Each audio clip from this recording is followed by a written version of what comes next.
Hi everyone, this is Blake with my installment in the Loooooooooooong Association thread, passed on to me by Jan68 Baz Jazz. Last weekend he put together his installment and ended with Harry Nilsson, and I am to take it from there. Make an association with Nilsson Schmiltson. Put my 3 LPs up and throw some association threads between the 3 and then pass it along to someone else in the community. So let's jump right to it. Harry Nilsson, somebody's name that I had been hearing a lot in the vinyl community, but didn't have any real knowledge of it. Yeah, I've heard of Coconuts and some of the other major tunes, but I had honestly no idea who it was, but that's neither here nor there. Just a few days ago, had this sent to me by Soda News in Japan. So this is my introduction to Nilsson just in time. Perfect timing there with the international swappery. I've shown this before in my last video. Neat little gatefold. Like Dracula, bat, cape, whatever you want to call it. So Harry Nilsson, and I am to pick my first of the my three that I would like to show and make a connection. And I'm going to have to be honest with you here, folks. I'm going to cheat. Harry Nilsson, Carl Nilsson. Yes, classical composer from Denmark, Carl Nilsson. The name is sounds the same. How about that? Is that close enough for an association? And this is what we've got playing in the background. Carl Nilsson. We're playing Symphony Number 2, and it's subtitled "The Four Temperaments." And as you can see on the cover, we've got here 4 temperaments. Now, this piece of music was written based on some paintings that he had run into as a youth, and oddly enough, the paintings were titled "The Choleric," "The Phlegmatic," "The Melancholic," and "The Sanguine." And if you can see on the cover here, we've got 4 different faces. I'm gonna guess that is the phlegmatic, and maybe that's melancholy there. Choleric, and possibly sanguine. This very cubist looking piece there.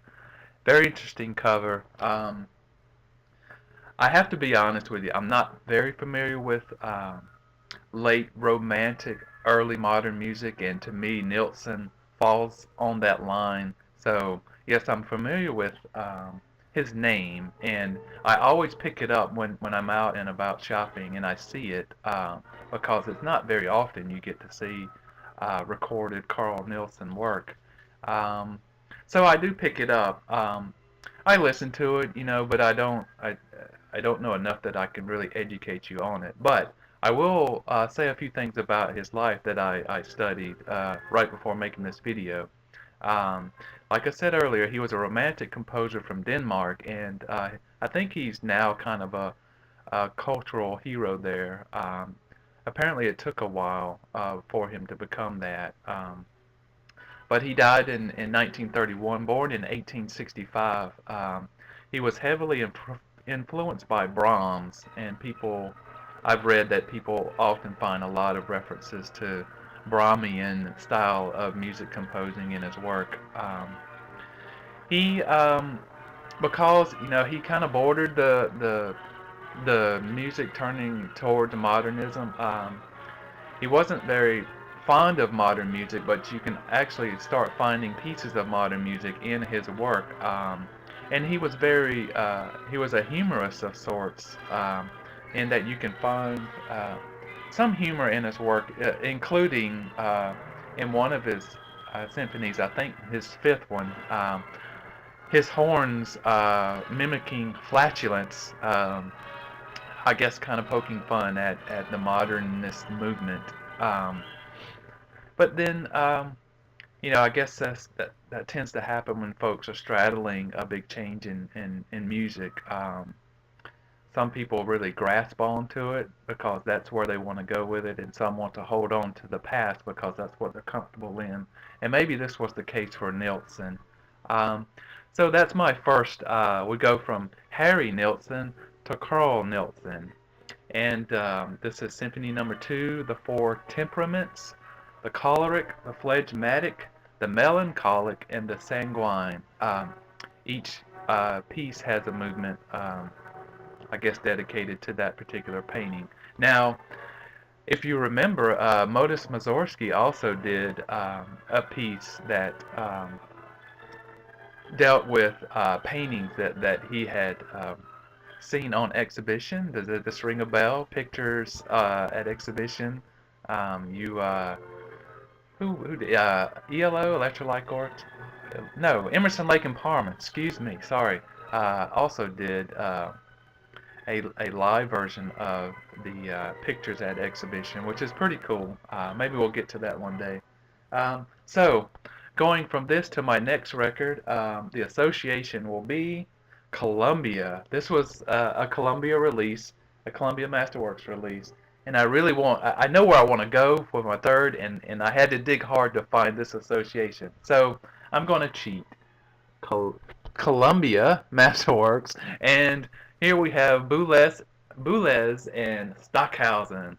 Another connection I guess you could make: Carl Nilsson and Karl Heinz Stockhausen. How about that? Um, so I wanted to get the Stockhausen because this will carry me to even more modern and avant-garde music. I can't get the words out of my mouth. So Stockhausen studied with Boulez, and you often see the works together when they're released. His interest was in electronic music, and he often referred to himself as a tone color composer.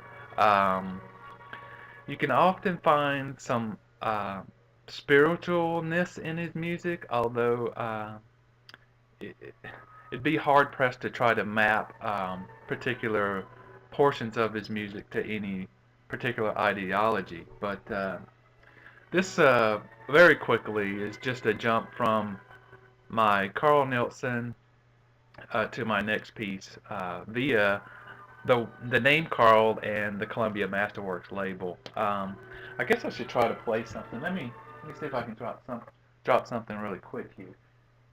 Um,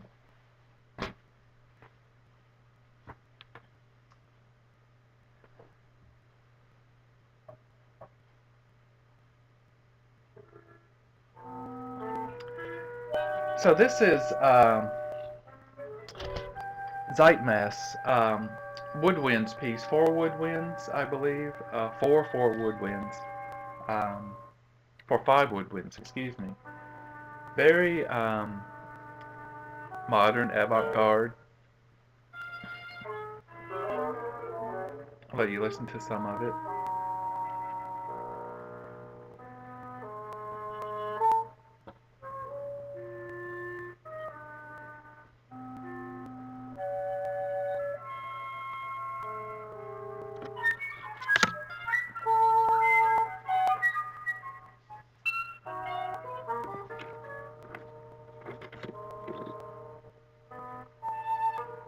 And so we'll let this play in the background.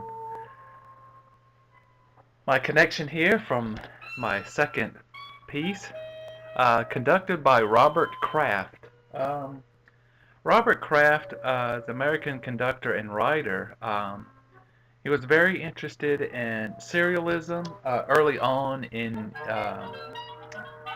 very fascinated and followed Schoenberg quite a bit, and Stravinsky. And then he very shortly met Stravinsky and made a very strong relationship with him, to the point to where Stravinsky essentially adopted him as a son. Not technically, but unofficially. Um, So because of that connection and Robert Kraft's access to Stravinsky, he wrote a lot about Stravinsky because he had an insight and he could ask essentially anything, and was later given a lot of manuscripts and stuff that belonged to Stravinsky after his passing. Robert Kraft championed a lot of very early music, like Monteverdi's music and other early Baroque style music, and then he also championed a lot of modern music and avant-garde music, like Schoenberg and Stockhausen and Boulez, and another that I'm about to show to make my third connection. Here is Edgar Varese. Um, another, I guess you would call him a father of 20th century avant-garde music. Also on Columbia Masterworks. That's pretty good there. So, conducted by Robert Kraft, this recording of ionization, density 21.5, Octandra, and another piece. This was apparently, as it says here on this album, the first recording of Poem Electronique, Poem Electronic, which I'll play you a piece of because it's also very reminiscent of someone else's work that has been highlighted here in the vinyl community. So a little bit about Varese. Studied in Paris as a scientific and mathematic major, or studied scientific and mathematics subjects, topics. Um, then getting into music from that angle, so you can see that he was much more interested in that connection there, and he was more uh, he had a tendency to write more towards the urban and the city life, which is what he was experiencing, instead of a pastoral and natural, lush kind of stuff that folks like Stravinsky would write, at the same time. Um, he is said to have written one of the very first totally percussive pieces of classical music in 1931. Let's see, that actually is on this LP here. So I'll pull off Stockhausen and let you hear some of Varese. Columbia 6i. Nice. Let's see.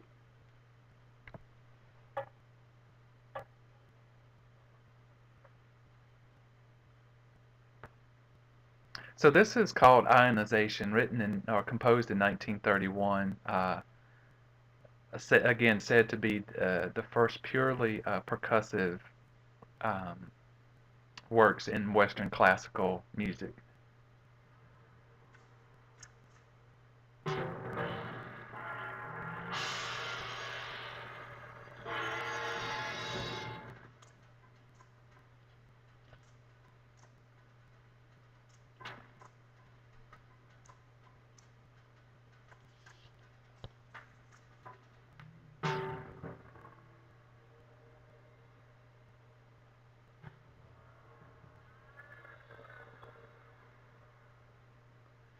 On the notes here, it said that they used 37 different percussion instruments.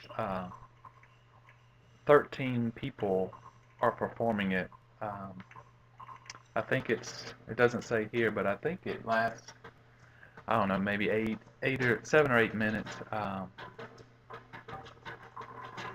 But it gets pretty chaotic and wild 3/4 of the way through. But very interesting to listen to.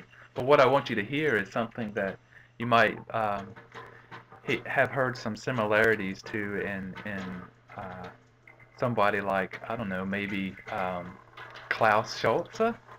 Let's hear Poem Electron.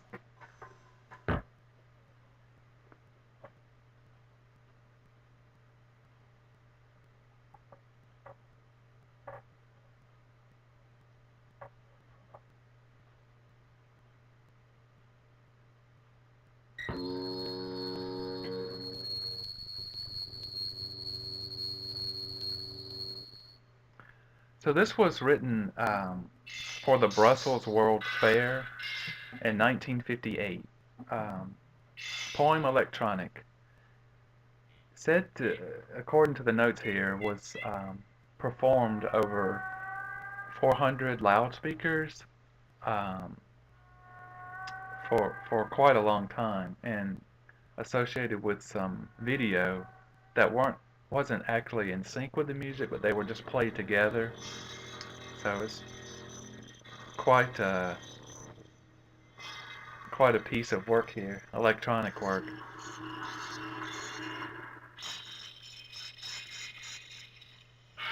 And it's said that Varese, among others, heavily influenced bootlegs and Stockhausen, um, among others. And I'm going to pass this thread along to someone who I believe is much more knowledgeable in modern classical music, and I bet there's a connection that he will be able to make from Varese to possibly someone you're all more familiar with. I'm not going to mention any names about the possibilities, but I hope he'll pick up on it.